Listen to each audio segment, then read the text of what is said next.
দান সাদকা করলে দুশ্মনকে প্রতিহত করা যায়।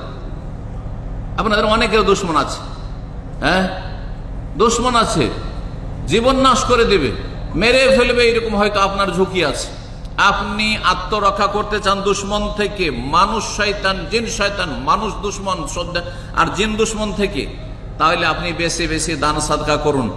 এই মর্মে ইয়াহিয়া আলাইহিস সালাম, যে আল্লাহর নবী ছিলেন, জাকারিয়া আলাইহিস সালাম, জাকারিয়া নবীর ছেলে ইয়াহিয়া, তিনি বাপ বেটা দুইজন নবী ছিলেন।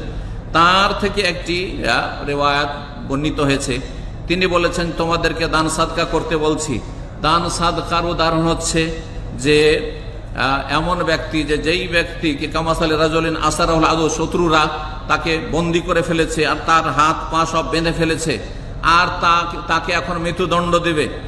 আর সেই সময় যদি বলে আনা আফদিহি মিনকুম বিল কালিল ওয়াল কাসির, আমার কাছে যা আছে সব দিয়ে দিচ্ছি, আমাকে মুক্তি দাও, আমাকে মারিও না, মেরে ফেলে দিবে, সেই সময় তাকে জবাই করে হত্যা করবে।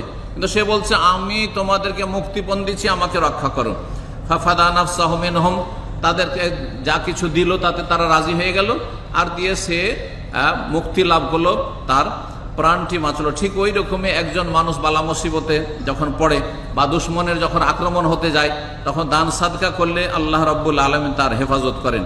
ولا تلبسوا الحق بالباطل وتكتموا الحق وأنتم تعلمون وأقيموا الصلاة وآتوا الزكاة واركعوا مع الراكعين